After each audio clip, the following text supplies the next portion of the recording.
6 mois plus tard. De mon bureau d'angle, au sommet de la tour Synergia, Lyon s'étend à mes pieds comme une carte postale vivante. Le soleil matinal se reflète sur le Rhône, traçant une ligne dorée qui serpente entre les bâtiments historiques et les grues modernes. Je prends une gorgée de mon café, la porcelaine chaude entre mes mains. La vapeur danse devant la vitre immense. On dit que les meilleures revanches se savourent froides.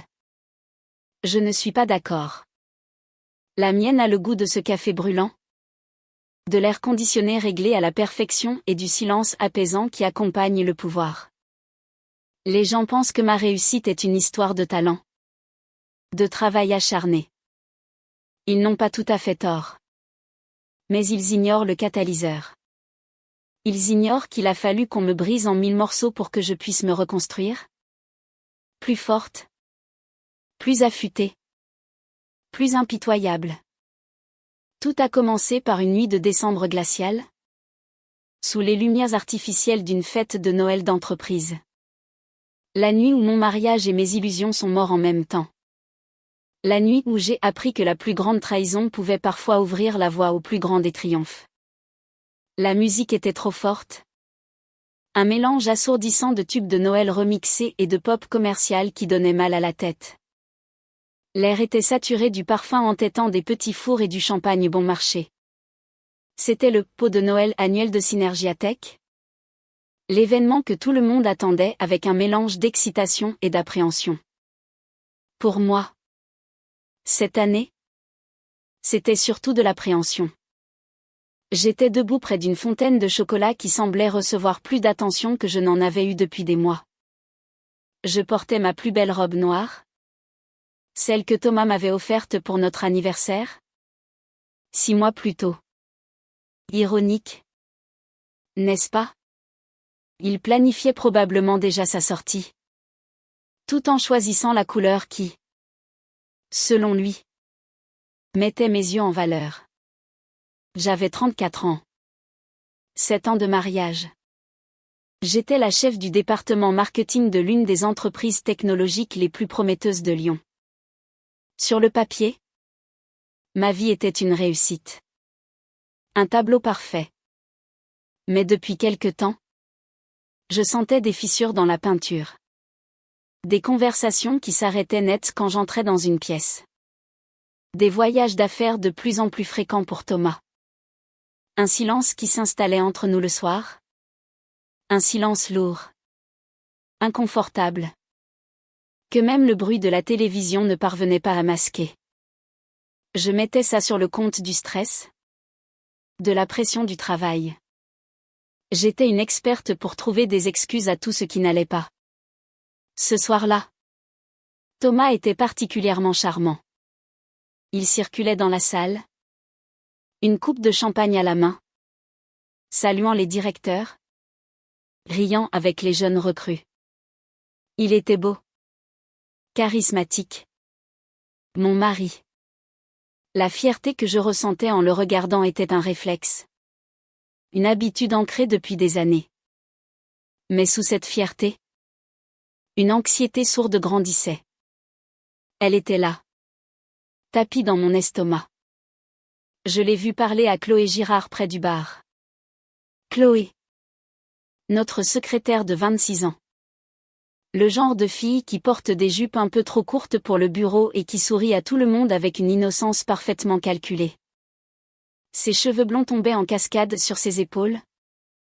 Un blond si parfait qu'il ne pouvait être que le fruit d'heures passées dans un salon de coiffure hors de prix. Il riait. Pas le rire poli et distant d'un collègue, mais un rire complice, intime, qui créait une bulle autour d'eux deux. Mon estomac s'est noué. Je connaissais ce rire. C'était le rire que Thomas avait pour moi. Au début. Mon verre de cosmopolitan, autrefois glacé, était devenu tiède dans ma main. Je sentais les regards des autres. Le bureau est un petit village, et les rumeurs y voyagent plus vite que la lumière. Combien de personnes avaient remarqué? Combien de conversations silencieuses se tenaient en ce moment même? Alimenté par des regards échangés par-dessus les coupes de champagne? Je me suis concentré sur la fontaine de chocolat. Sur le flux ininterrompu et visqueux du chocolat fondu. C'était hypnotisant. Stupide, mais hypnotisant. Une distraction bienvenue face au spectacle qui se jouait à quelques mètres de moi. Puis, je les ai vus bouger. Pas dans ma direction, ni vers le buffet. Vers la sortie. Mon cœur a manqué un battement. Non. Pas ça. Une partie de moi a immédiatement cherché une explication logique. Peut-être qu'il l'aide simplement à trouver un taxi. Peut-être qu'elle a trop bu et qu'il la raccompagne dehors pour prendre l'air. Des excuses. Des mensonges que je me racontais à moi-même pour repousser l'inévitable. Il a posé sa main dans le bas de son dos pour la guider. Un geste trop familier. Un geste de possession. Puis ils ont franchi la grande porte vitrée et se sont volatilisés dans la nuit de décembre. Disparus. Comme dans un tour de magie bas de gamme. Sauf qu'à la place d'un lapin. C'est ma dignité qu'ils venaient de faire disparaître devant 83 de mes collègues. Le temps s'est arrêté. 21h47. Mon cerveau a affiché un écran bleu. Comme un vieil ordinateur qui refuse de traiter une information trop complexe. Mon mari venait de me planter là. Au milieu de la fête de Noël de notre entreprise. Pas pour prendre un appel. Pas pour fumer une cigarette. Il était parti. Avec une autre femme. La beauté des fêtes d'entreprise, c'est leur capacité à transformer des adultes responsables en adolescents médisants en moins de temps qu'il n'en faut pour dire open bar. 15 minutes après l'éclipse de Thomas. J'avais déjà reçu 3 versions différentes de ce dont les gens avaient été témoins. Version 1. Celle de Sophie du service comptabilité, elle les avait vus près du vestiaire. Il l'aidait à enfiler son manteau. Elle avait l'air un peu malade. Version 2. De Marc de l'informatique, elle semblait bouleversée. Il la réconfortait en la prenant par le bras. Version 3. Offerte par Sandrine du marketing. Qui avait clairement abusé du champagne, ils étaient pratiquement en train de s'embrasser près du service de voiturier. Debout là. Dans ma robe de cocktail préférée. J'avais 2 options. Devenir la femme tragique qui commande un Uber en pleurant dans son sac à main de créateur. Ou trouver un moyen de sauver ce qui restait de ma soirée et de ma réputation professionnelle. J'étais paralysée. Incapable de choisir. C'est à ce moment précis qu'Antoine Chevalier s'est matérialisé à côté de moi. Tel un ange gardien en veste de cuir au timing discutable. Antoine? C'est ce qu'on appelle un homme charismatique. 52 ans. Des cheveux poivre et sel coupés avec une précision chirurgicale. Et cette aura de confiance que seule la réussite insolente peut conférer. Il avait bâti Synergia Tech à partir de son garage pour en faire une entreprise valant plusieurs dizaines de millions d'euros. Il avait aussi cette habitude de venir au travail sur une Harley-Davidson. Un détail que tout le monde attribuait à une crise de la cinquantaine. Mais qui prenait tout son sens quand on connaissait les embouteillages de Lyon. Soirée difficile? A-t-il demandé. D'un simple hochement de tête en direction de la porte par laquelle mon mari avait disparu 23 minutes plus tôt. Non pas que je comptais. Oh.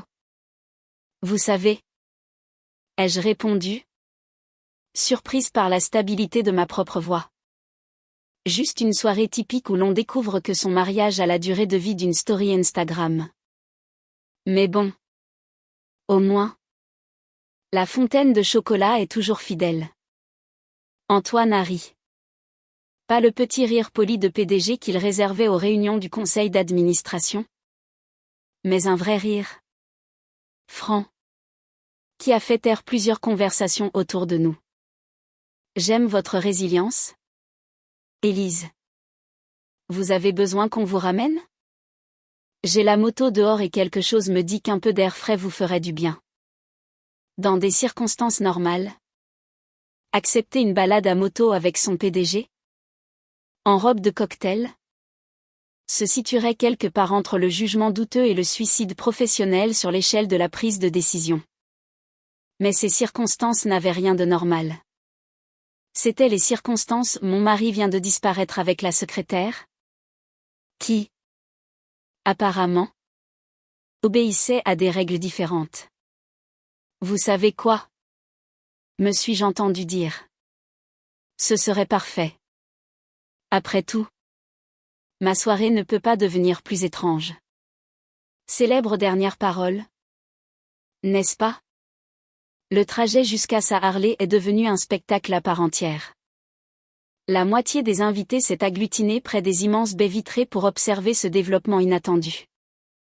Je pouvais presque entendre les notifications des groupes WhatsApp crépiter à travers la ville, tandis que les gens se dépêchaient d'immortaliser la scène qui allait se dérouler. Antoine m'a tendu un blouson en cuir. Gardez-le. J'en ai d'autres.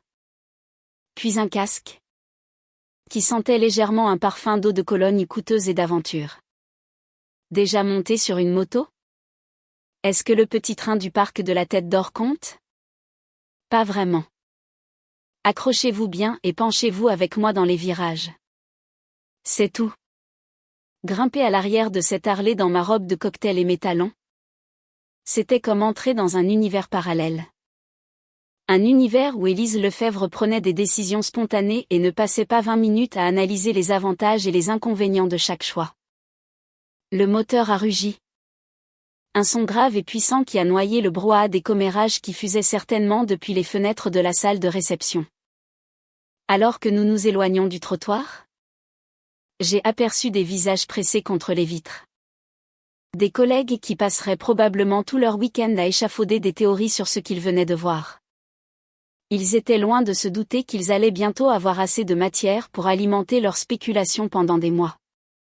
La traversée de Lyon, par une nuit de décembre, s'est avéré être exactement ce dont j'avais besoin. L'air froid, assez vif pour me vider la tête. Les lumières de la ville qui défilaient comme un spectacle thérapeutique. Et le réconfort étrange d'être en mouvement quand tout le reste semblait figé. Mais ce que j'ignorais, c'est que pendant ces 20 minutes de trajet pour rentrer dans mon quartier résidentiel, Antoine Chevalier ne m'avait pas offert de me ramener par simple pitié. Il avait un plan. Et dès le lundi matin, les rumeurs sur la balade à moto du PDG seraient le cadet des soucis de tout le monde. Car parfois, les découvertes les plus dévastatrices se déguisent en actes de gentillesse.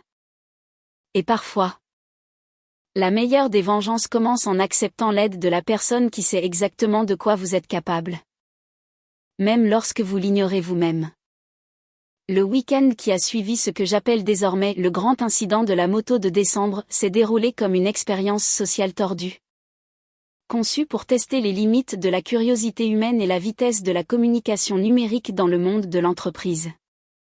Le samedi matin est arrivé avec mon téléphone vibrant comme un frelon en colère piégé dans un bocal. Apparemment, quelqu'un avait capturé une preuve photographique de ma sortie dramatique de la fête de Synergia Tech. Et l'image faisait le tour plus vite qu'un virus de gastro-entérite dans une crèche. La photo me montrait en train de monter sur la Harley d'Antoine. Le blouson de cuir drapé sur ma robe de cocktail, ressemblant à une fusion bizarre entre une cadre supérieure et une motarde rebelle. Ma sœur Sophie a appelé à 8h23. Avec sa subtilité habituelle. Mon Dieu! Élise! Maman vient de m'envoyer une capture d'écran de la part de Karen Martin. Tu sais, sa voisine dont la fille travaille dans cette agence de marketing à Confluence. Apparemment, tu es le nouveau scandale de Lyon. Elle veut savoir si tu as perdu la tête ou si tu as enfin trouvé du courage. Bonjour à toi aussi, Sophie. Et pour ta gouverne? Je suis encore en train de décider entre ces deux options. Le dimanche après-midi. J'avais reçu 17 messages, 9 appels. Et un email particulièrement créatif de ma colocataire d'université à Paris, qui avait entendu parler de ma phase de rébellion à moto par le biais du réseau LinkedIn de sa cousine. La vitesse à laquelle les ragots de bureau voyagent à l'ère numérique pourrait alimenter une petite ville. Mais ce qui a rendu ce week-end vraiment spécial, c'était le silence radio de Thomas. Pas un seul texto. Pas un appel. Pas même une de ses stories Instagram passive-agressive dont il a le secret. 48 heures de blackout complet.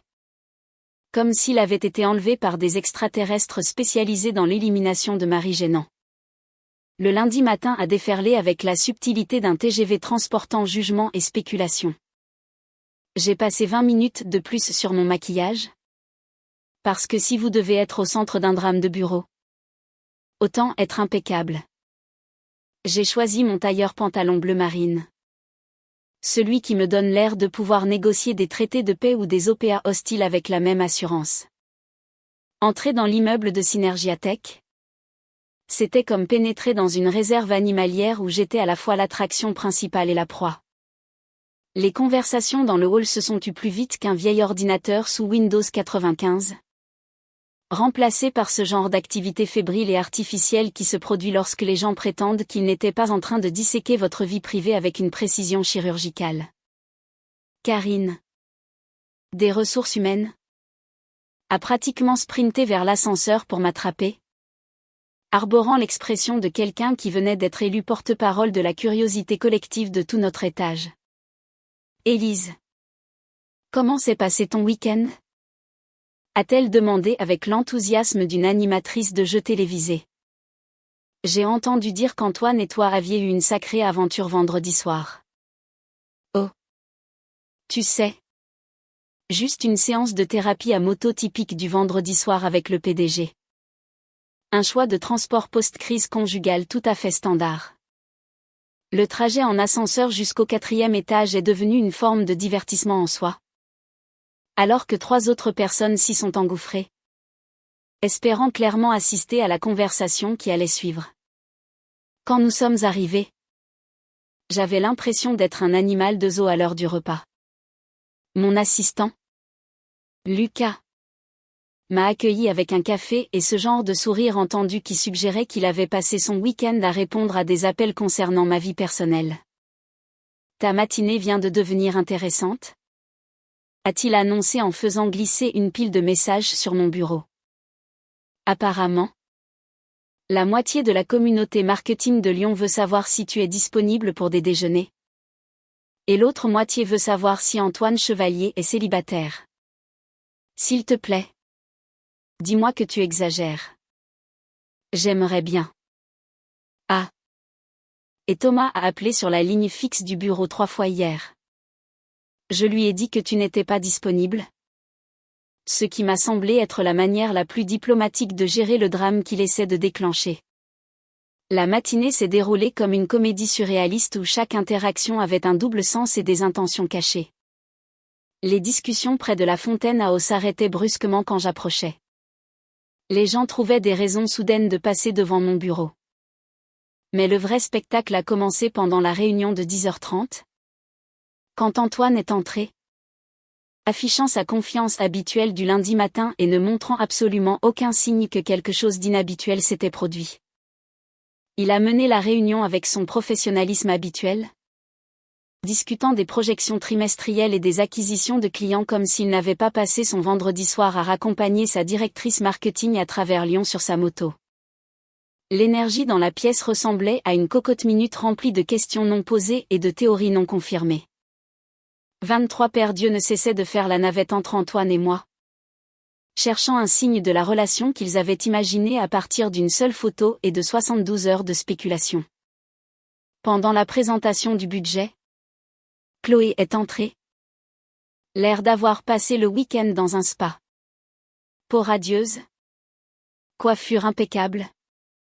Et cette expression satisfaite qui suggérait que sa soirée de vendredi s'était considérablement mieux passée que la mienne. Elle a tendu un dossier à Antoine avec un sourire qui s'est attardé juste assez longtemps pour alimenter une autre semaine de ragots. C'est là que j'ai remarqué qu'Antoine me regardait la regarder. Son expression était illisible, mais certainement calculatrice. Il y avait quelque chose dans la façon dont il observait ma réaction qui ressemblait moins à de l'intérêt fortuit qu'à une évaluation. Comme s'il mesurait ma réponse dans un but que je ne pouvais pas identifier. La réunion s'est terminée par l'annonce par Antoine d'une initiative de restructuration stratégique qui commencerait immédiatement. Du jargon d'entreprise qui pouvait signifier n'importe quoi. D'un audit des fournitures de bureaux à une refonte complète des départements.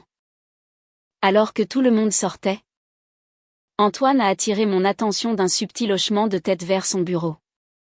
Élise. Vous auriez quelques minutes ? J'aimerais discuter de certaines initiatives marketing à venir. Marcher vers le bureau d'angle d'Antoine, tandis que 23 collègues faisaient semblant de ne pas regarder, m'a semblé être le plus long trajet de couloir de toute mon histoire professionnelle. Car, d'une manière ou d'une autre, je savais que la conversation qui allait avoir lieu ferait passer la balade à moto de vendredi soir pour le lever de rideau d'un spectacle beaucoup plus grand et plus complexe. Et à en juger par la façon dont Antoine a fermé la porte de son bureau et activé le générateur de bruit blanc qu'il réservait habituellement aux discussions confidentielles du conseil, j'étais sur le point de découvrir qu'accepter cette balade avait eu des conséquences que je n'aurais jamais pu imaginer. Le bureau d'Antoine semblait différent. La porte fermée et le bruit blanc bourdonnant. Moins une conversation de travail décontractée que la scène d'ouverture d'un thriller d'entreprise pour lequel je n'avais jamais auditionné. Il m'a fait signe de m'asseoir dans le fauteuil en cuir en face de son bureau. Le même fauteuil où j'étais assise lors de mon entretien il y a 3 ans. Un café ? A demandé Antoine, en préparant déjà 2 tasses avec sa machine à expresso personnelle. Quelque chose me dit que vous allez en avoir besoin. Ça sonne assez inquiétant pour me faire remettre en question tous les choix de vie qui m'ont mené jusqu'ici. Il m'a tendu le café avec un sourire qui n'atteignait pas tout à fait ses yeux. Élise. Ce que je vais vous dire doit rester dans cette pièce jusqu'à nouvel ordre. Pouvez-vous gérer ce niveau de confidentialité ? Antoine. Après avoir passé le week-end à être la passagère à moto la plus commentée de Lyon, je suis à peu près sûre de pouvoir gérer n'importe quel drame d'entreprise que vous vous apprêtez à me révéler. Il s'est installé dans son fauteuil avec les mouvements délibérés de quelqu'un qui avait planifié cette conversation depuis plus longtemps que je ne le pensais. Votre mari vend nos stratégies d'acquisition de clients à Novatech depuis 4 mois. Les mots m'ont frappé comme une douche froide. Sauf qu'au lieu de me réveiller, ils ont rendu tout soudainement logique de la manière la plus horrible qui soit. Novatech, notre plus grand concurrent. L'entreprise qui avait mystérieusement remporté des contrats que nous courtisions depuis des mois. La même société qui semblait anticiper chacun de nos mouvements marketing comme s'ils avaient accès à nos réunions de planification interne. Parce que c'était le cas. Pardon ? Quoi ? Ai-je réussi à articuler ? Alors que mon cerveau connectait déjà des points que j'avais été trop confiante pour voir auparavant. Vous me dites que pendant que je travaillais 60 heures par semaine pour comprendre comment Novatech nous devançait, mon propre mari leur fournissait nos stratégies ? Chaque réunion stratégique du lundi matin, chaque ébauche de présentation client, chaque concept de campagne innovant développé par votre équipe. Novatech en recevait des résumés détaillés dans les 48 heures. Antoine a ouvert un dossier sur son bureau, révélant des captures d'écran imprimées, des horodatages de mai et ce qui semblait être des relevés de transactions financières. Je fixais les preuves étalées sur le bureau en acajou d'Antoine, ayant l'impression de regarder mon mariage et ma carrière être disséqués simultanément. Depuis quand savez-vous que c'était Thomas ? Il y a 6 semaines. Notre équipe de sécurité informatique a tracé la fuite d'informations jusqu'à son ordinateur portable professionnel. Il transférait des fichiers confidentiels vers un compte email personnel, puis les transmettait à Novatech via un système de messagerie crypté. Antoine s'est penché en avant, son expression passant de celle du PDG à quelque chose de plus personnel. Élise. Il a utilisé Chloé comme courrier. La tasse de café a tremblé dans mes mains alors qu'une autre pièce du puzzle s'emboîtait. Tous ces dîners d'affaires tardifs auxquels Thomas prétendait assister. La façon dont Chloé semblait toujours au courant des changements de stratégie avant qu'ils ne soient officiellement annoncés. Elle a joué les messagères entre mon mari et notre plus grand concurrent. Ai-je dit. Les mots ayant un goût amer même avec l'expresso. Et moi? J'étais assise en réunion à me demander pourquoi j'avais l'impression que nous étions constamment à la traîne. Voici ce qui rend cela particulièrement intéressant, a poursuivi Antoine, faisant glisser un autre document sur le bureau. Novatec a offert à Thomas un poste de directeur marketing senior il y a 3 semaines. Le double de son salaire actuel et une prime à la signature qui ferait passer votre mensualité de crédit pour de l'argent de poche. Mon cerveau tournait à plein régime. Il planifiait sa sortie tout en sabotant le taux de réussite de mon département. Chaque argumentaire raté. Chaque client perdu. Chaque campagne mystérieusement devancée par Novatec. Il m'avait préparé à l'échec tout en se positionnant comme la solution à leurs problèmes. Précisément. Et sa disparition de vendredi soir? C'était la célébration de sa démission. Il a envoyé son préavis par email à 23h47. Avec effet immédiat pour des raisons personnelles. L'audace était presque impressionnante. Antoine? Pourquoi me dire tout ça au lieu de le renvoyer et de passer à autre chose? Son expression a changé. Une combinaison de respect et de calcul qui m'a fait réaliser que cette conversation avait été planifiée bien avant la balade à moto. Parce que Novatec ne sait pas que nous savons. Ils s'attendent à ce que Thomas commence lundi prochain avec une analyse complète de nos initiatives pour le premier trimestre. Y compris le compte que nous courtisons depuis 8 mois. Il prévoit de soumettre une proposition concurrente jeudi. Quelque chose de froid et de calculateur s'est installé dans ma poitrine, remplaçant la blessure et la trahison par quelque chose de bien plus dangereux, la pensée stratégique. Vous voulez leur fournir de fausses informations? Je veux que vous leur fournissiez de fausses informations. Par l'intermédiaire de Thomas? De Chloé? Du réseau qu'ils ont établi. Antoine a ouvert un tiroir et en a sorti un dossier épais. Ceci contient une stratégie marketing complète. Elle est détaillée, complète, et assurerait absolument le contrat à toute entreprise assez intelligente pour la mettre en œuvre. Et elle est entièrement fausse. Le plan, dans toute sa cruelle beauté, commençait à se dessiner dans mon esprit. Je vous demande de prendre le contrôle d'une situation où vous avez été manipulé par des gens qui pensaient que vous étiez trop confiante pour vous défendre. A-t-il dit en se penchant en arrière dans son fauteuil. La question est. Élise. Êtes-vous prête à leur montrer à quel point ils se sont trompés? Sortir du bureau d'Antoine cet après-midi-là? C'était comme entrer dans un univers complètement différent. Un univers où Élise Lefebvre n'était plus l'épouse confiante qui préparait le déjeuner de son mari chaque matin, mais plutôt une femme investie d'une mission qui aurait rendu Machiavel fier. Le dossier contenant la fausse stratégie pour le contrat Fournier, notre cible principale, semblait peser 50 kilos de pure vengeance dans mon sac. La douleur était toujours là. Une braise ardente dans ma poitrine, mais elle était maintenant recouverte d'une couche de glace.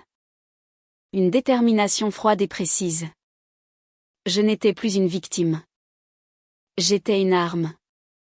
Le plan était d'une simplicité diabolique. Antoine avait préparé une stratégie marketing plausible, mais délibérément imparfaite. Elle était conçue pour paraître brillante en surface, pleine de jargon à la mode et de projections financières optimistes. Cependant, ses fondations reposaient sur des données de marché obsolètes et une mauvaise interprétation des besoins réels du client. C'était un cheval de Troie. Une magnifique coquille vide conçue pour mener Novatec droit dans un mur financier. Mon rôle? M'assurer que ce cheval de Troie arrive à destination. Cette nuit-là, je suis rentrée à la maison, le cœur battant à un rythme régulier et méthodique. La peur avait disparu, remplacée par une concentration intense. Thomas était déjà là. Assis sur le canapé, regardant un match de foot à la télévision. Il a levé les yeux quand je suis entrée. son visage arborant une expression de vague inquiétude. Probablement répétée devant le miroir. Élise? Ça va? Lucas m'a dit que tu n'étais pas disponible ce week-end. Je me suis inquiétée. La facilité avec laquelle il mentait était à la fois fascinante et répugnante. Je lui ai offert un sourire fatigué. Un sourire que j'ai perfectionné au fil des ans pour les moments où je ne voulais pas parler. Long week-end. Beaucoup de travail.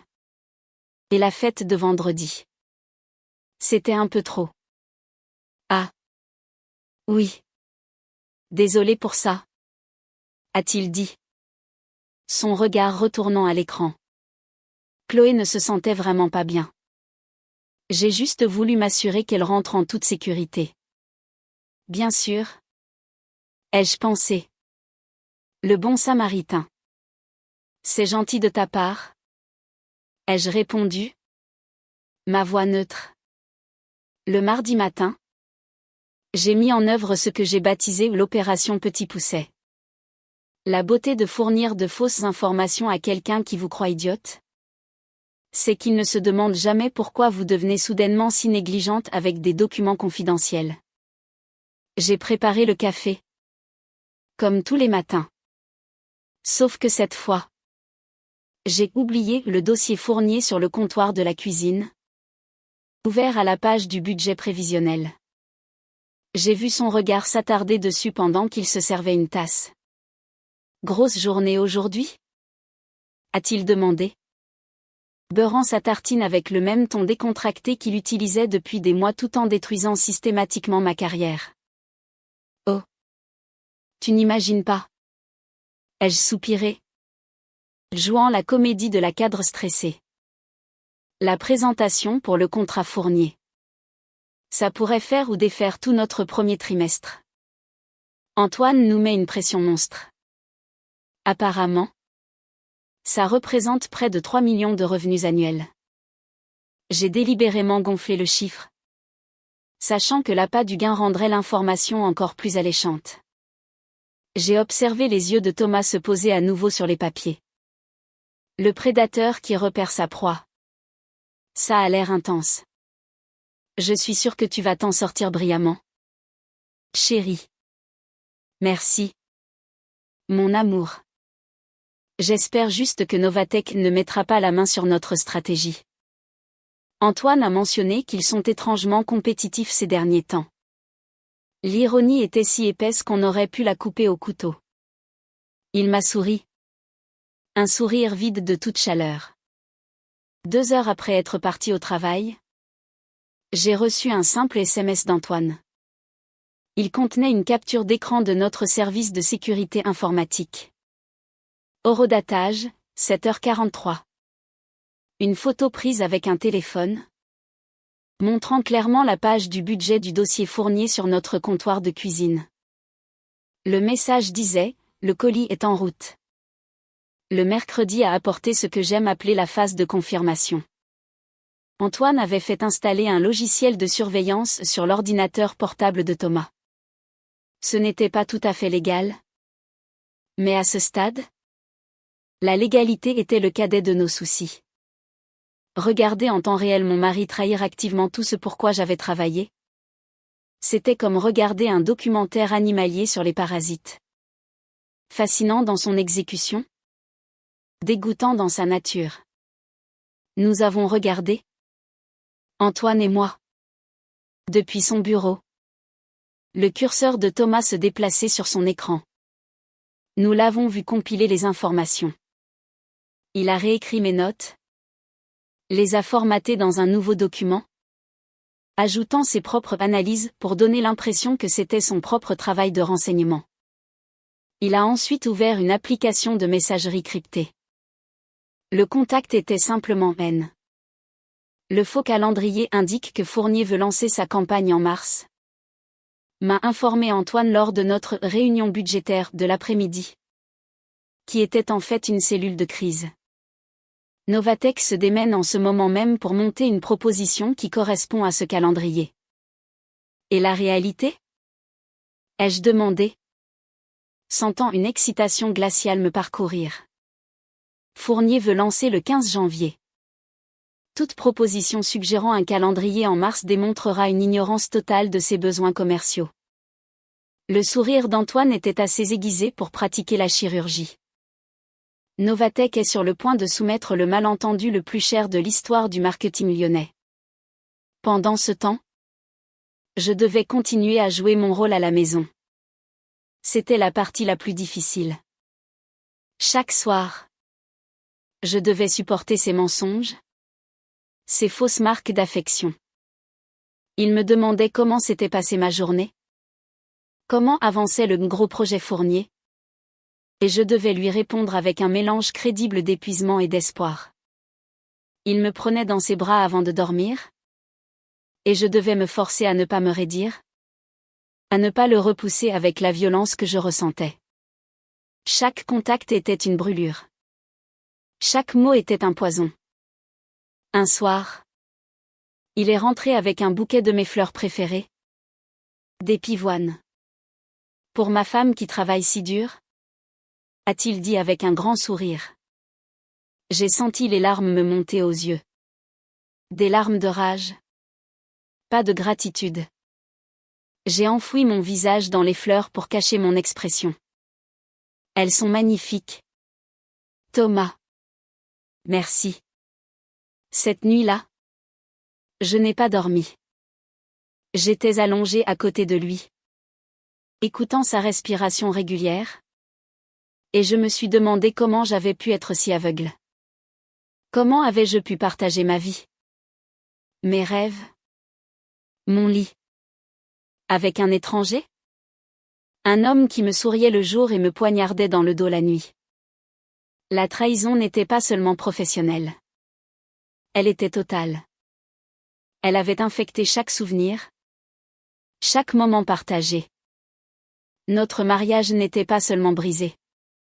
Il était une imposture depuis le début. Le jeudi matin, l'ambiance au bureau était électrique. Mon équipe était dans la dernière ligne droite pour finaliser notre véritable proposition Fournier. Ils travaillaient avec une énergie et une créativité incroyables, ignorant totalement le drame qui se jouait en coulisses. Je les regardais, pleine d'une fierté féroce. Ils méritaient de gagner. Nous méritions de gagner. À 14h47, Lucas, mon assistant, est entré dans mon bureau. L'air grave. C'est fait. Qu'est-ce qui est fait? Novatech. Ils viennent de soumettre leur proposition à Fournier. J'ai un contact là-bas. Il dit que c'est un dossier massif, très détaillé. Ils ont l'air extrêmement confiants. J'ai échangé un regard avec Antoine, qui se tenait dans l'encadrement de ma porte. Un léger sourire a flotté sur ses lèvres. L'appât était pris. Le piège était sur le point de se refermer. Nous avons passé le reste de l'après-midi et une partie de la soirée à peaufiner notre propre dossier. Chaque mot était pesé. Chaque chiffre vérifié. C'était une œuvre d'art. Une démonstration de notre compréhension profonde du client, de notre expertise du marché, de notre vision stratégique. C'était tout ce que Novatech pensait avoir, et tout ce qu'il n'avait pas. À 19h15, le dossier était prêt. J'ai appuyé sur Envoyer.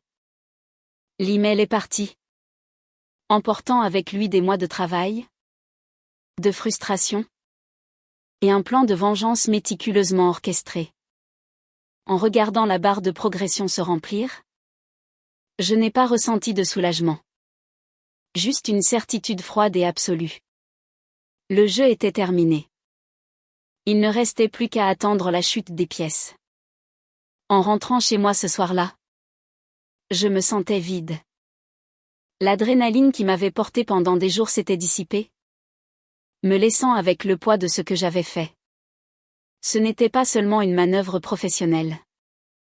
J'avais délibérément orchestré la ruine de l'homme que j'avais épousé.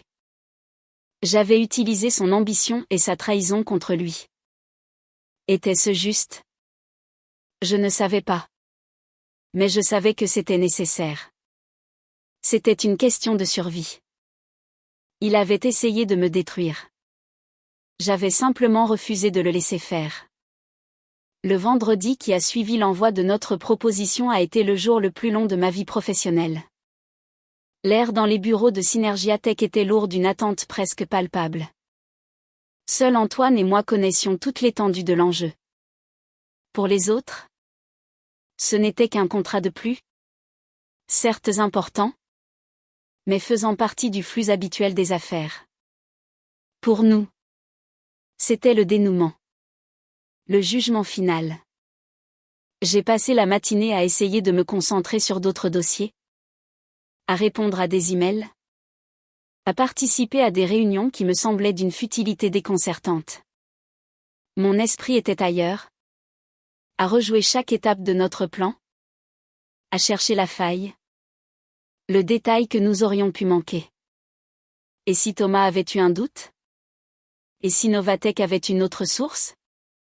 L'incertitude me rongeait de l'intérieur. Un acide lent qui attaquait ma confiance fraîchement acquise. Vers midi, Antoine est passé devant mon bureau. Il n'est pas entré.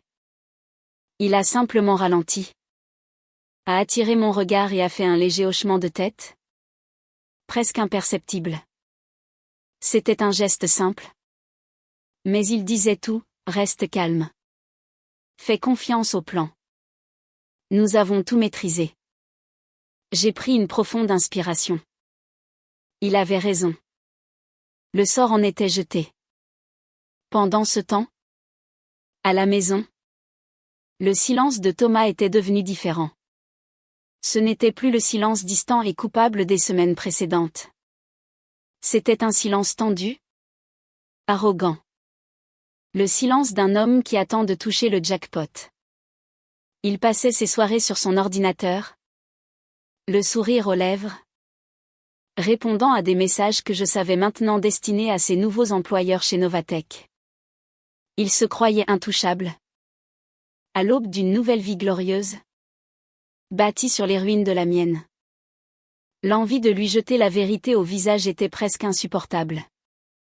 Mais je me suis accroché à ma discipline, à la promesse d'une victoire bien plus satisfaisante. Le lundi matin est arrivé, porteur de conséquences qui ont dépassé même mes attentes les plus vengeresses. Le téléphone a sonné dans le bureau d'Antoine à 9h02 précise. Je le sais. Parce que j'étais là. Assise en face de lui. Prétendant discuter des budgets du prochain trimestre. Nous avions laissé la porte entr'ouverte. Juste assez pour que Lucas puisse entrer sans frapper s'il y avait du nouveau. Antoine a décroché. Son visage impassible. Antoine Chevalier. J'écoute. Il y a eu une pause. Il a écouté. Son expression ne trahissant rien. Puis. Un simple « je vois ». Merci de m'avoir appelé. Jean-Pierre. Nous apprécions grandement. Au revoir. Il a raccroché. Le silence dans le bureau était assourdissant. Il m'a regardé. Et pour la première fois, j'ai vu un éclair de pur amusement dans ses yeux. C'était Jean-Pierre Fournier, a-t-il dit calmement. Il voulait nous informer personnellement qu'il avait qualifié la proposition de Novatech d'insultante par son ignorance de notre culture d'entreprise et complètement déconnectée de nos besoins réels. Un souffle que je ne savais pas retenir s'est échappé de mes lèvres. Il a mentionné. Oh oui. A continué Antoine. Un véritable sourire se dessinant sur son visage. Il a spécifiquement mentionné la suggestion d'un calendrier en mars comme la preuve que Novatech n'avait clairement jamais pris la peine de comprendre leur modèle économique. Il a ajouté que c'était le travail d'amateur le plus cher qu'il ait jamais vu. La victoire était douce. Mais ce n'était que le début. L'acte suivant de cette tragédie d'entreprise ne s'est pas fait attendre. Chez Novatech, la défaite a eu l'effet d'une bombe. Perdre un contrat est une chose. Se faire humilier publiquement en est une autre. La direction, Furieuse, a immédiatement compris qu'elle n'avait pas simplement fait une erreur d'analyse. Elle avait été nourrie de fausses informations. Ce qui signifiait que quelqu'un les avait manipulées de l'intérieur. L'enquête interne qui a suivi a été rapide et brutale. Ils ont remonté la piste jusqu'à leur nouvelle recrue vedette, celle qui leur avait promis un accès exclusif aux stratégies de Synergiatech. Ils ont découvert les communications cryptées, les transferts de fichiers, les promesses grandioses. Ils ont compris qu'ils n'avaient pas engagé un atout stratégique, mais un passif toxique. Novatech a licencié Thomas avant même qu'il ait terminé sa première journée officielle.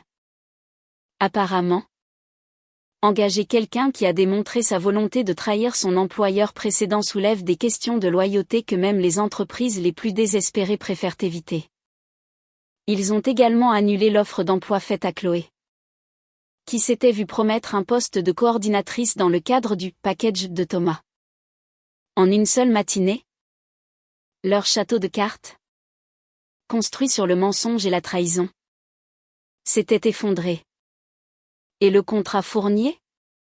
Synergiatech l'a remporté? Bien sûr. Notre proposition était si complète, si parfaitement alignée avec leurs besoins, que le client a non seulement signé, mais a étendu notre contrat pour inclure toute son initiative d'expansion dans le sud de la France. Les 3 millions de revenus annuels sont devenus 8 millions sur 2 ans. Le mardi, Antoine a convoqué une réunion générale qui restera dans l'histoire de Synergiatech comme le jour où tout a changé. Il a annoncé la victoire du contrat Fournier, a loué les méthodes innovantes de collecte de renseignements du département marketing, et a révélé que des tentatives d'espionnage industriel avaient été neutralisées grâce à des opérations de contre-espionnage stratégique. Il n'a nommé personne, mais le message était clair pour ceux qui savaient lire entre les lignes. L'ambiance dans la salle était euphorique. Puis est venu le moment que j'attendais sans savoir que je l'attendais. Le moment où ma vengeance professionnelle a pris une forme concrète, officielle. Pour diriger cette nouvelle phase de croissance et renforcer notre avantage concurrentiel, j'ai le plaisir d'annoncer une promotion, a déclaré Antoine, sa voix résonnant dans la salle de conférence bondée. Avec effet immédiat, Élise Lefebvre est promue au poste de vice-présidente du marketing stratégique, avec la supervision de toutes les initiatives d'acquisition de clients et des opérations de veille concurrentielle. La salle a éclaté en applaudissements. Un tonnerre de reconnaissance qui m'a submergé. Ce n'était pas de la pitié. C'était du respect. J'ai regardé les visages de mes collègues. Karine des RH avait l'air d'avoir assisté à un miracle. Lucas m'a fait un pouce levé qui suggérait qu'il était au courant de plus de choses qu'il ne l'avait laissé paraître. Même Chloé, qui était en train de vider son bureau cet après-midi-là, m'a adressé un signe de tête plein d'un respect réticent. Mon regard a croisé celui d'Antoine. Il m'a souri.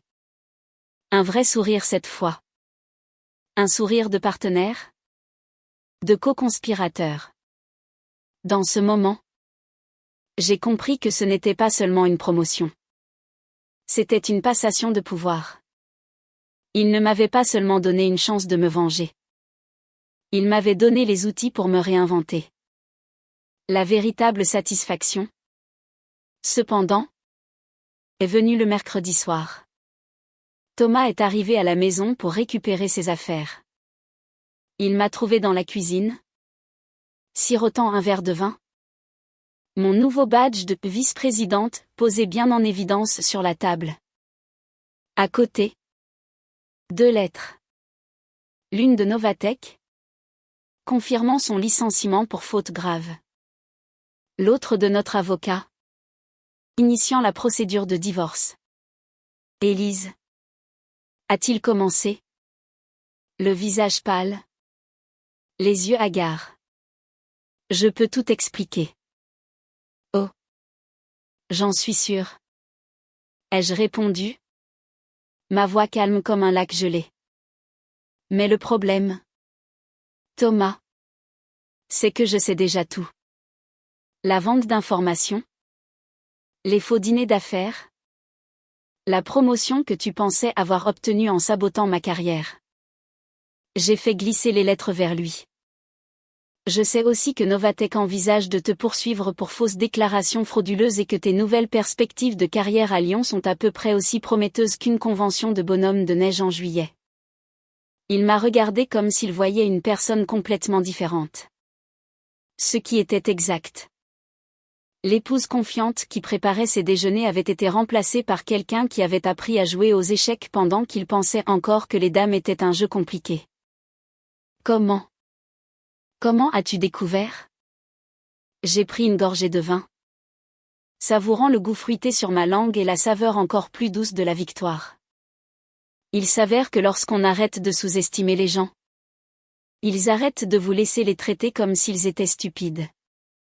Le visage de Thomas passa par une série d'expressions rapides, le choc, l'incrédulité, puis une lueur de panique pure. La réalité de la situation semblait enfin le frapper. Non pas comme une vague, mais comme un tsunami. Il n'avait pas seulement été découvert. Il avait été déjoué. Surpassé. Humilié sur le terrain même où il se croyait le maître. Toi, a-t-il balbutié? Le mot sortant comme un souffle rauque. Mais comment? Tu ne sais rien de ces choses-là. La stratégie. Les contrats. Une vague de pitié glaciale m'a traversée. Si brève qu'elle en était presque imperceptible. Même maintenant. Même face à la ruine totale de son plan. Son premier réflexe était de me sous-estimer.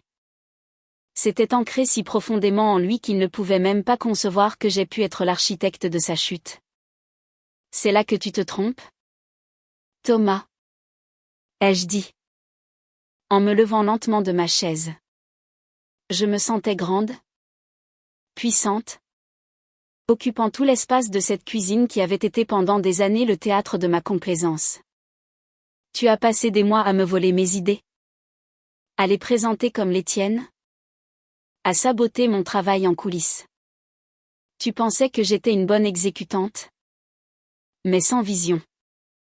Tu pensais que j'avais besoin de toi pour analyser le grand tableau. Mais pendant que tu étais occupé à me voler des bribes d'informations, j'étais celle qui construisait la machine. Je me suis approchée de lui. Et pour la première fois, je l'ai vu reculer. Un petit pas en arrière. Un mouvement instinctif de proie face à un prédateur inattendu. Le dossier fourni que tu as photographié sur ce comptoir? Chaque mot. Chaque chiffre. Chaque projection a été écrit par moi. C'était une symphonie de désinformation. Et tu as été mon premier violon. Jouant ta partition à la perfection sans même t'en rendre compte. Tu étais tellement aveuglé par ta propre arrogance. Tellement convaincu de ma naïveté. Que tu n'as jamais pensé à remettre en question ce qui te tombait si facilement entre les mains. Il secoua la tête. Comme pour chasser des pensées impossibles. Non. Antoine. C'est lui qui a tout fait. Tu n'es qu'un pion pour lui. J'ai ri. Un rire sec. Sans joie. Qui a résonné dans la cuisine silencieuse. Oh. Thomas. Tu ne comprends toujours pas. N'est-ce pas? Antoine a vu ce que tu as refusé de voir pendant 7 ans. Il n'a pas vu une épouse docile ou une directrice marketing compétente. Il a vu une stratège. Il m'a donné une opportunité. Oui. Mais le plan? L'exécution? Le plaisir de te regarder t'enfoncer dans le piège que j'avais tendu. Tout ça. C'était moi. Je l'ai regardé dans les yeux. Ces yeux que j'avais aimés un jour et que je ne reconnaissais plus. Tu vois. Ton plus grand défaut n'a pas été la trahison. Ni même l'ambition.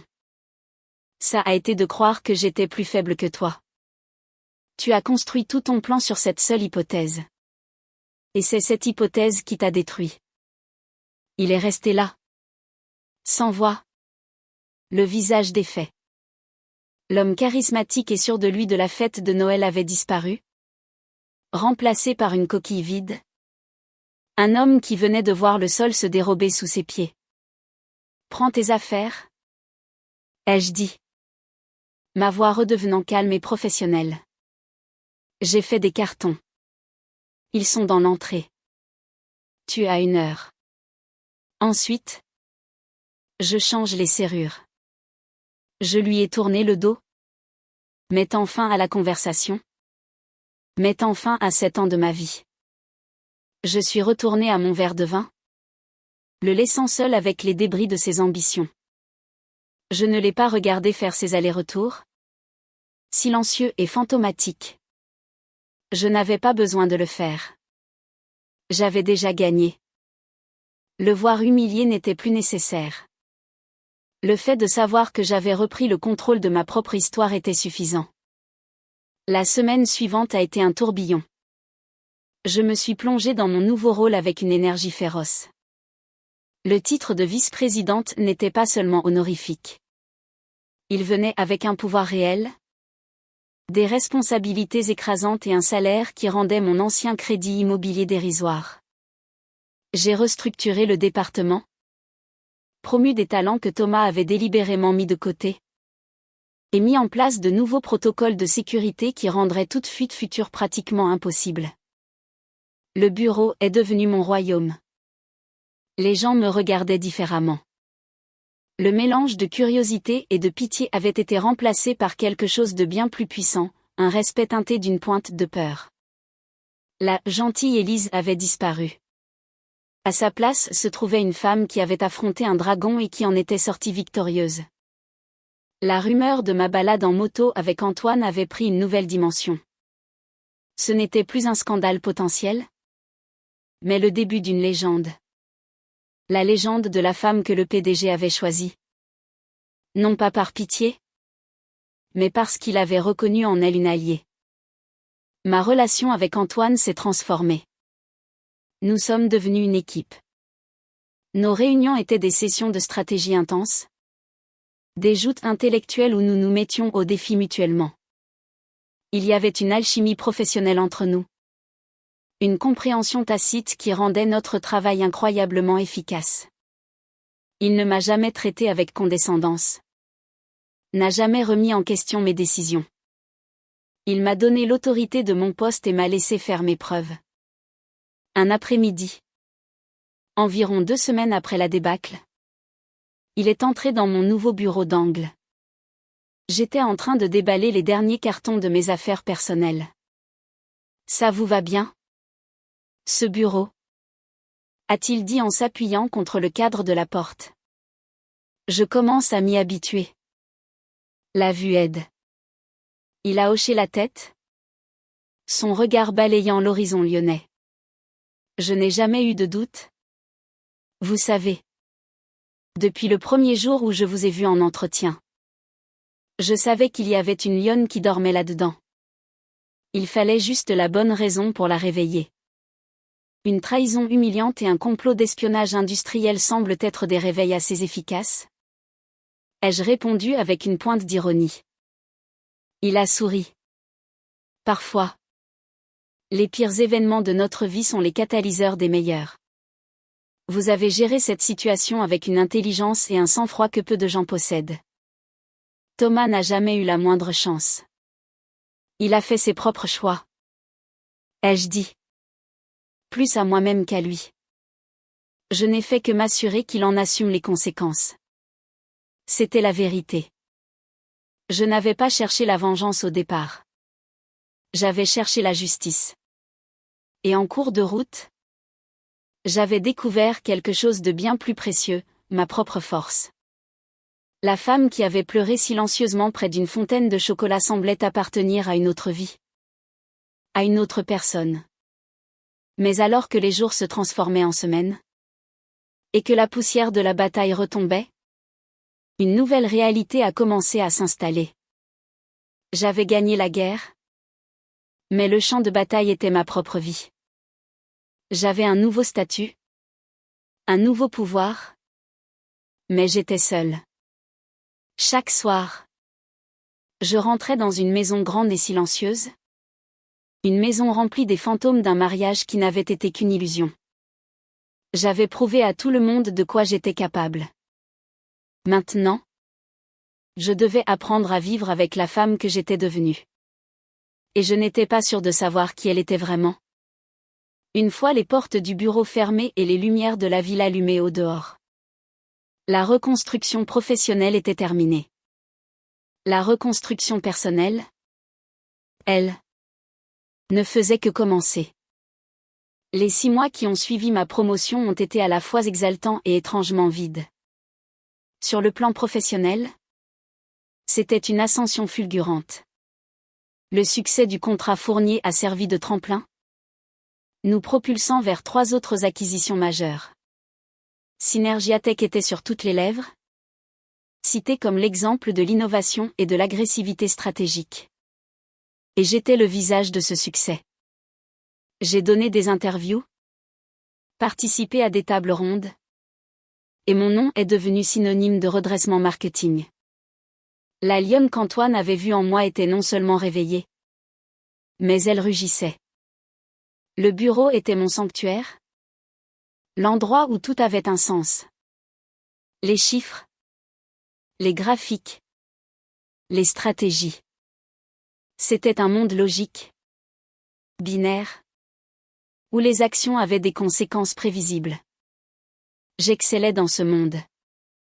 Je pouvais anticiper les mouvements de nos concurrents, déceler les tendances du marché avant qu'elles n'émergent, et motiver mon équipe à atteindre des objectifs qu'ils pensaient impossibles. J'étais devenue la vice-présidente que tout le monde admirait, celle dont la légende murmurée dans les couloirs ne cessait de grandir. Mais chaque soir, à 19h, la magie s'arrêtait.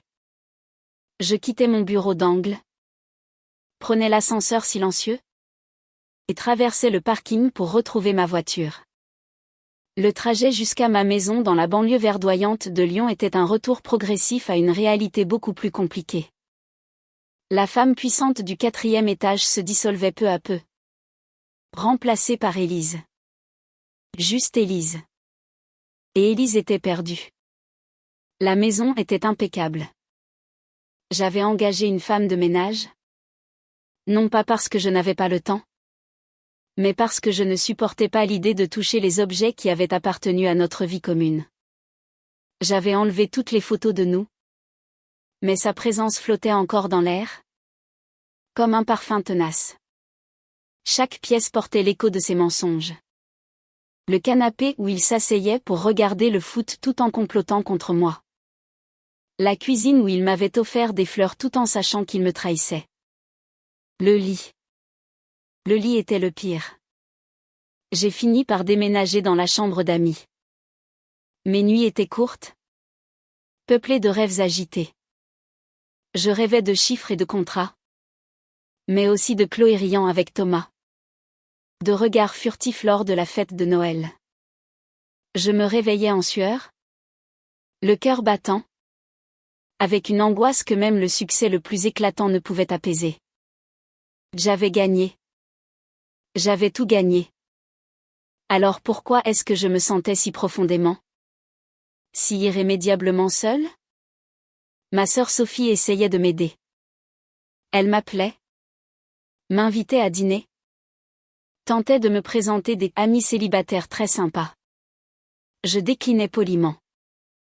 L'idée même d'une relation, de faire confiance à quelqu'un à nouveau, me semblait non seulement impossible, mais absurde. Comment pouvais-je faire confiance à un étranger quand l'homme avec qui j'avais partagé mon lit pendant 7 ans s'était révélé être mon plus grand ennemi? La procédure de divorce s'est déroulée de manière étonnamment simple. Confronté aux preuves accablantes de l'espionnage industriel mené depuis notre domicile, Thomas n'a eu d'autre choix que d'accepter mes conditions. J'ai gardé la maison, la voiture, et, plus important encore, ma dignité. La dernière fois que je l'ai entendu, il avait quitté Lyon. Une rumeur disait qu'il était retourné vivre chez sa mère à Lille, essayant de lancer ce qu'il appelait des opportunités entrepreneuriales. Ce que son profil LinkedIn traduisait par « sans emploi depuis février ». Sa chute avait été aussi rapide et complète que mon ascension. Il n'y avait aucune joie à le savoir.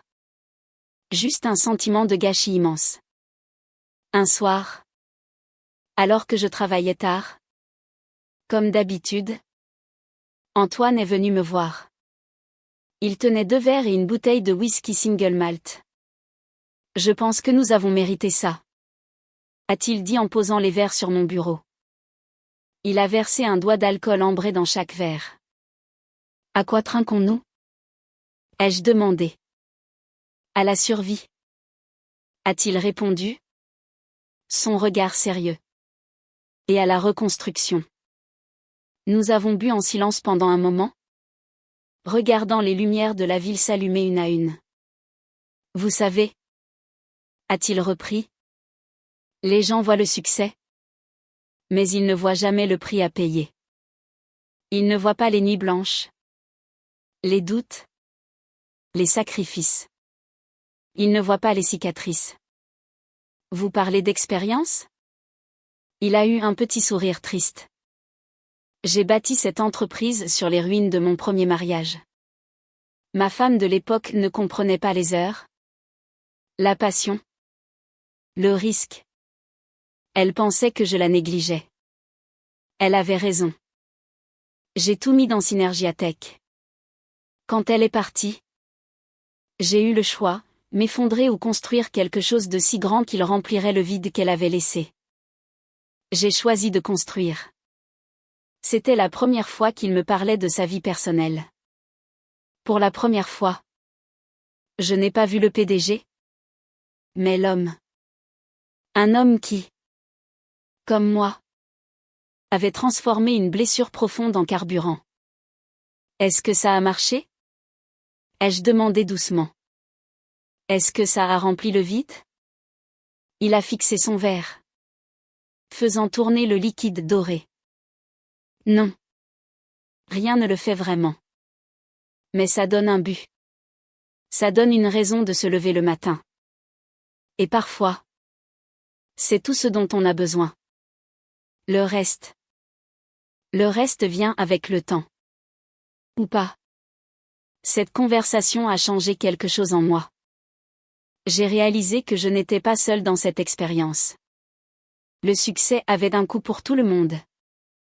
J'avais passé des mois à me concentrer sur la victoire, sur la vengeance, sur la construction de ma nouvelle forteresse professionnelle. Mais je m'étais caché derrière ces murs, terrifié à l'idée de regarder ce qui avait été détruit à l'intérieur. Le week-end suivant, j'ai fait quelque chose que je n'avais pas fait depuis des mois. Je n'ai pas ouvert mon ordinateur portable. Je n'ai pas consulté mes emails. Au lieu de cela, je suis monté au grenier et j'ai ouvert une vieille malle remplie de souvenirs.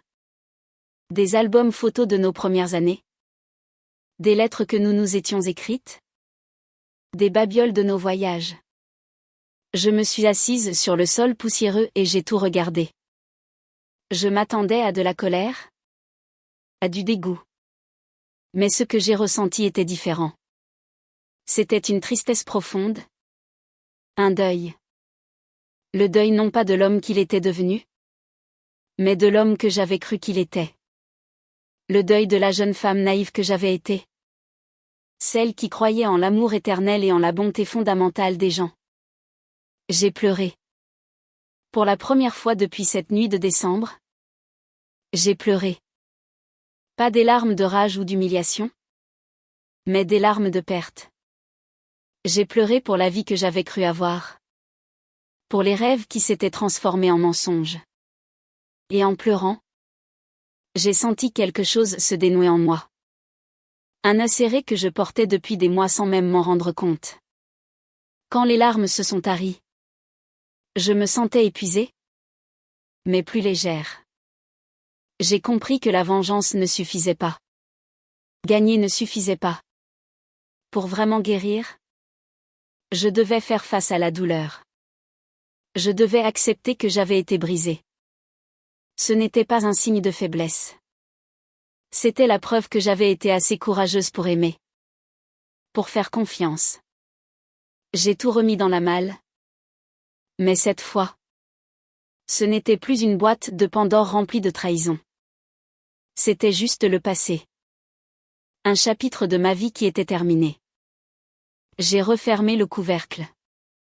Il était temps d'écrire le suivant.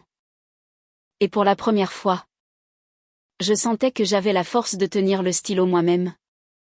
Sans avoir besoin de l'armure de la vice-présidente pour me protéger.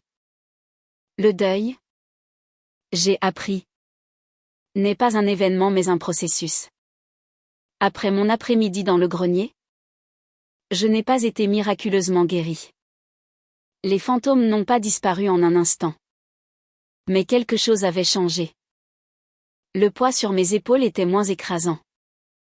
Je pouvais respirer un peu plus profondément. J'ai commencé à faire de petits pas pour reconquérir ma propre vie. En dehors des murs du bureau. Mon premier acte de rébellion personnelle a été de repeindre notre ancienne chambre. J'ai choisi un bleu profond et apaisant. Une couleur qui n'avait rien à voir avec le beige neutre que Thomas avait insisté pour avoir. J'ai passé tout un week-end à poncer, à appliquer des sous-couches et à peindre. La musique forte remplissant la maison silencieuse. Chaque coup de rouleau était cathartique. Comme si j'effaçais les dernières traces de son influence. Recouvrant les souvenirs par de nouvelles intentions. Quand j'ai eu terminé, j'ai déplacé mes affaires de la chambre d'amis et j'ai dormi dans ce lit. Dans cette pièce, pour la première fois sans me sentir comme une intruse dans ma propre maison. Ensuite, j'ai rappelé ma sœur. Dispo pour un dîner cette semaine? Ai-je demandé? Sans préambule. Il y a eu un silence surpris à l'autre bout du fil. Élise? C'est bien toi? Tu es sûre que tu ne veux pas plutôt réviser un tableau Excel? J'ai ri. Très drôle. Non. Sérieusement. J'ai besoin de voir des gens. De vrais gens. Pas seulement des collègues. Ce dîner s'est transformé en plusieurs. J'ai recommencé à voir mes amis. À renouer des liens que j'avais laissés s'effilocher pendant des années. D'abord à cause de mon mariage. Puis à cause de ma quête de vengeance et de succès. C'était gênant au début. Il me regardait avec un mélange de curiosité et de compassion. Ne sachant pas trop comment aborder le sujet de mon divorce et de ma transformation spectaculaire. Alors, vice-présidente, a lancé mon amie Claire lors d'un brunch. C'est impressionnant. Tu as l'air différente. Différente comment? Plus redoutable, a-t-elle admis. Je ne suis pas sûre que j'oserais te contredire sur le choix d'un restaurant maintenant. J'ai souri. La vieille Élise est toujours là. Elle a juste appris à dire non. Et à lire les petits caractères des contrats. Lentement, l'équilibre a commencé à se rétablir. La vice-présidente redoutable et Élise, la femme qui aimait les brunchs du dimanche et les films d'art et d'essai, ont appris à coexister. J'ai découvert que je pouvais être les deux. La force que j'avais trouvée au bureau n'avait pas à rester confinée là-bas. Je pouvais l'utiliser pour fixer des limites, pour exprimer mes besoins, pour construire une vie qui me convenait vraiment.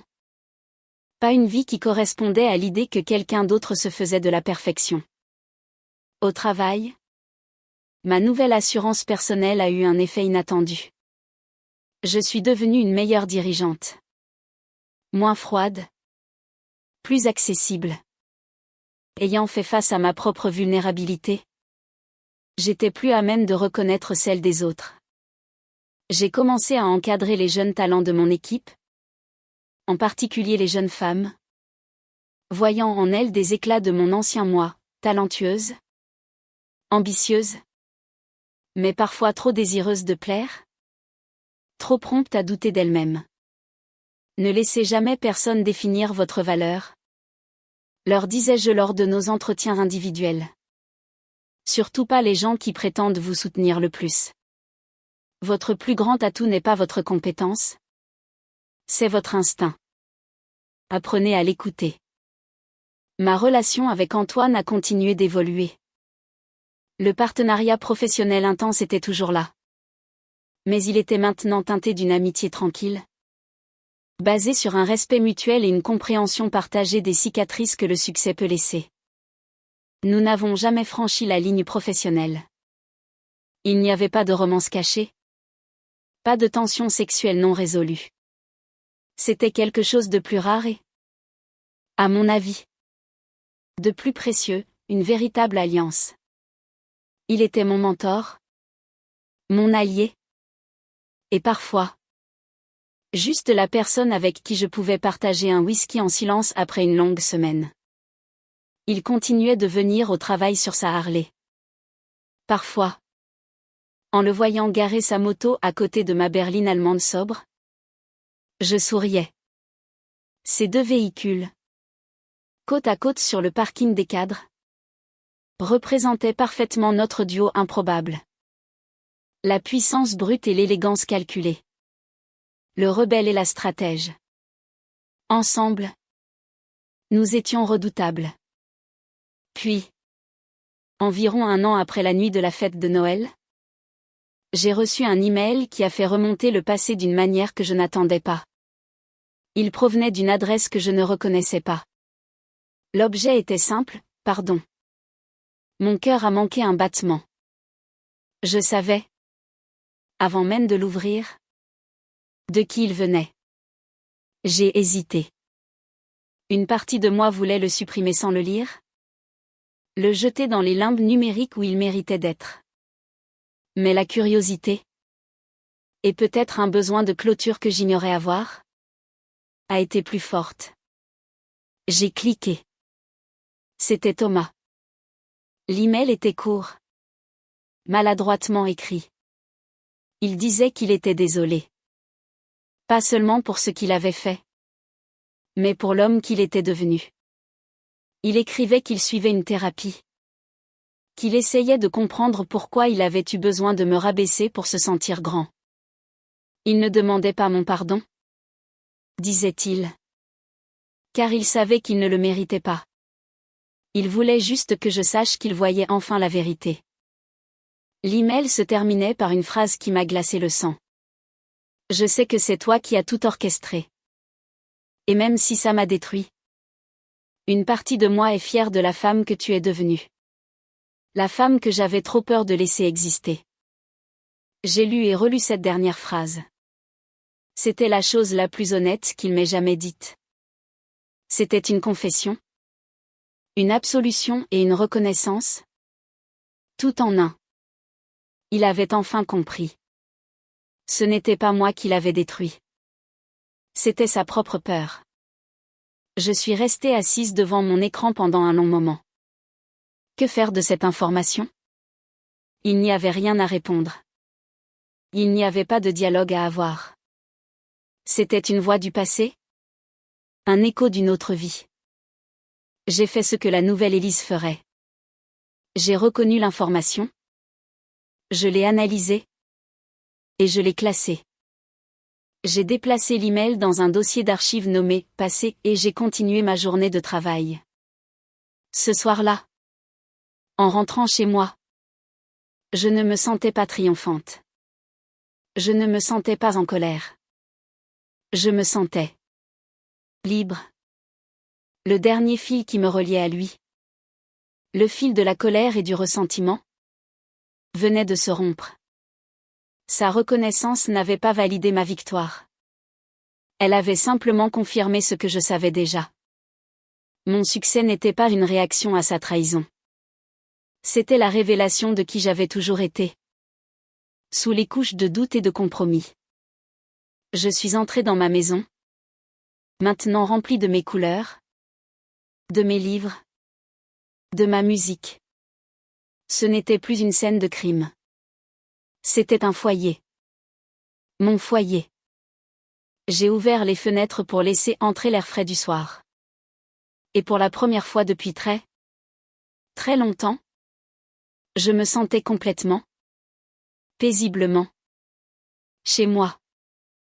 La vie, bien sûr, n'offre pas de fin nette comme au cinéma. Il n'y a pas eu de moment final où le générique défile et où tous les problèmes sont résolus pour toujours. Mais il y a eu un changement. Un changement subtil, mais profond. L'email de Thomas, loin de rouvrir de vieilles blessures, les avait en quelque sorte cautérisées. Sa reconnaissance m'avait libéré du fardeau d'être défini par sa trahison. Ma réussite n'était plus une revanche. C'était simplement ma vie. Quelques mois plus tard, je me suis surprise à faire quelque chose que j'aurais cru impossible un an auparavant, j'ai accepté un rendez-vous. C'était avec un architecte que j'avais rencontré lors d'une conférence. Un homme calme et intelligent avec un sens de l'humour pince sans rire et des yeux qui semblaient vraiment écouter.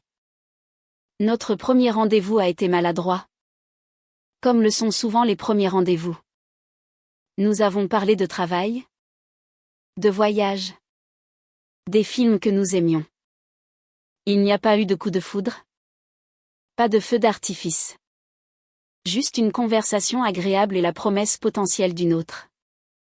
Ce qui était différent, c'était moi. Je n'étais pas à la recherche de quelqu'un pour me compléter ou pour valider mon existence. J'étais entière par moi-même. J'abordais cette nouvelle rencontre non pas avec le besoin désespéré d'être aimé, mais avec la curiosité ouverte de connaître quelqu'un de nouveau. Je ne sais pas où cette relation ira. Peut-être nulle part. Peut-être quelque part de merveilleux. Mais pour la première fois, l'incertitude ne me faisait pas peur. Elle était excitante. La leçon la plus précieuse de toute cette expérience n'était pas sur la vengeance. Même si, je l'admets, elle avait été satisfaisante d'une manière qui rivalise avec le fait de gagner au loto sous les yeux de votre ex-mari au chômage.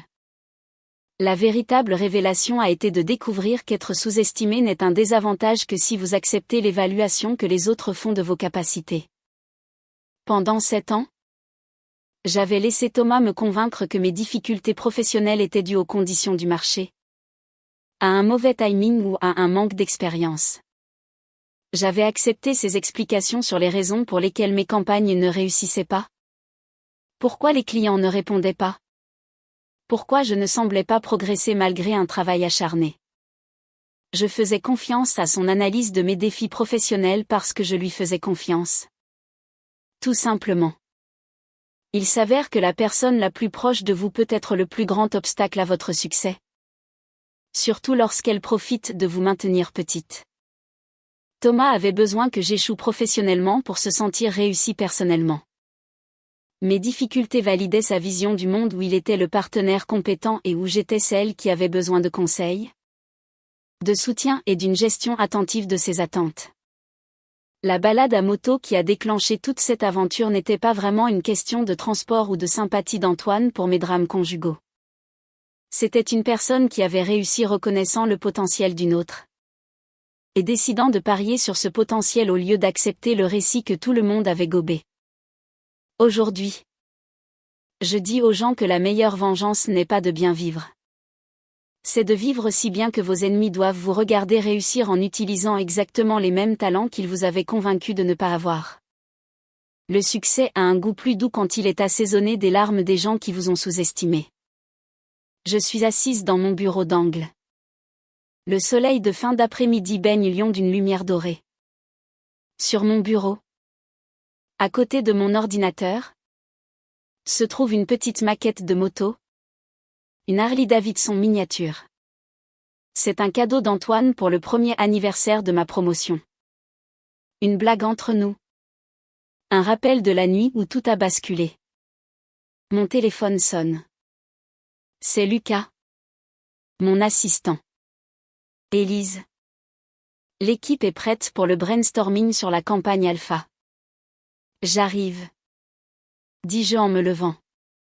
En traversant les bureaux de mon département, je vois l'énergie, la créativité, le respect. C'est une équipe que j'ai bâtie. Une culture que j'ai façonnée. C'est le résultat tangible de ma transformation. Parfois, de nouveaux employés me posent encore des questions sur l'incident de la moto. J'ai appris à jouer avec la légende plutôt qu'à expliquer la réalité.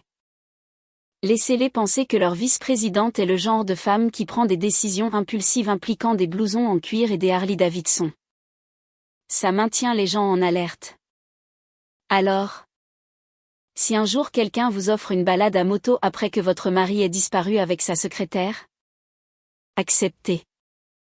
Vous ne savez jamais où cela pourrait vous mener. Mais je vous garantis que ce sera plus intéressant que de pleurer dans votre cosmopolitan pendant que tout le monde se charge d'écrire votre histoire à votre place. Après tout, les meilleurs rebondissements se produisent lorsque vous cessez d'être un personnage secondaire dans votre propre vie et que vous commencez à vous écrire comme l'héroïne qui était là depuis le début. J'attrape mon carnet. Prête pour la réunion. Un nouveau défi m'attend. Et pour la première fois, je sais, sans l'ombre d'un doute, que je suis prête à y faire face. Seule, forte, et absolument, indéniablement, libre.